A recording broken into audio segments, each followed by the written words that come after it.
Overall, arrests are down about 44% compared to a decrease of 59% last week. So that trending is also showing improvements with more arrests now being made by our officers. We are still concerned with the levels of activity, but they are returning to normal, that they are with each passing day, each passing week. Those numbers are going back up to what we describe as normal levels. At the same time, in every category, as I referenced to you, housing, transit, in precincts, every borough in the city has experienced a crime decline over the first 12 days of this year.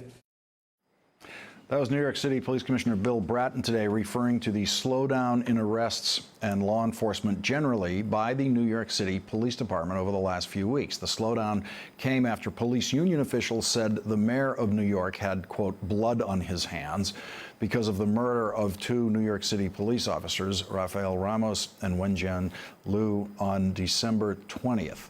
Crime has not gone up during this police work slowdown, which now makes it more difficult for the police department to take full credit for the dropping crime rate in the last 2 decades in New York City, especially since the crime rate has been dropping nationally at the same time. Joining me now is Blake Zeff, politics editor for Salon.com.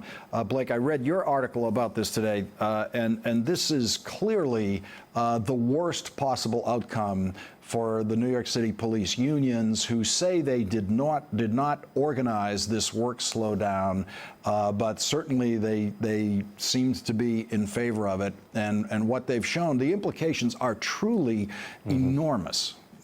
Go ahead, Blake. Yeah, there's no question about it. I mean, whether they claim they organized it or not, there's no doubt that cops in New York City engaged in a slowdown of sorts. They stopped, traffic summonses and public lewdness, those types of crimes.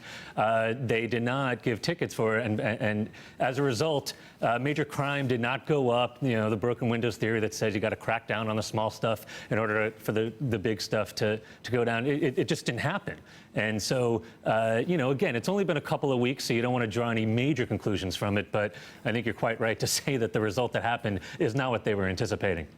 Well, it sounds like what the commissioner's statistics indicate is that they've realized what a bad idea this was for themselves and for their own claims that New York City has a lower crime rate today exclusively because of the NYPD's work, which is never true. Crime rates never behave strictly according to law enforcement practices. It has all sorts of societal factors, which is why we've seen it going down nationally.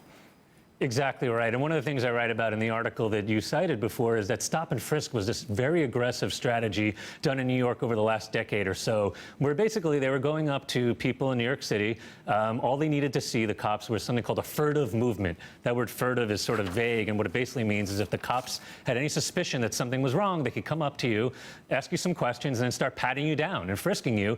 And they did this to the tune of 700,000 times in 2011, mostly black and Latino young men. In fact, so often to young black men that they actually had more stops of young black men in 2011 than there were young black men in the city that year. And the claim, the defense of people who, of the police department, this was under Michael Bloomberg and Ray Kelly at the time, was that if you don't do this kind of aggressive policing, we're going to go back to the bad old days when in the 1970s and 1980s, crime ravaged New York.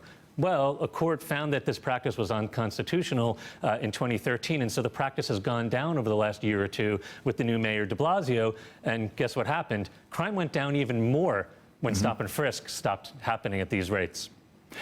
Quickly to the Inspector General, the Police Inspector General report that came out today about the chokeholds, use of chokeholds. They sampled 10 cases in New York City, 7 of them during the previous administration. So that would be Commissioner Ray Kelly. Yep. Not one of them gets disciplined, and they clearly find that each one of them was, according to the report, was a violation. The 3 that have occurred under Commissioner Bratton's tenure have not yet been adjudicated. But this really shows that they have been in practice accepting the use of chokeholds, even though it's against their rule. Oh, there's no doubt about it. This is an independent watchdog agency that did this report, looked into all these chokeholds over a period of time. They recommended discipline, and the police department under Ray Kelly, as you said, refused to do anything. And so it's clear that this practice was being condoned. Blake Zeff, great article in Salon today. Thank you very much for joining us tonight, Blake.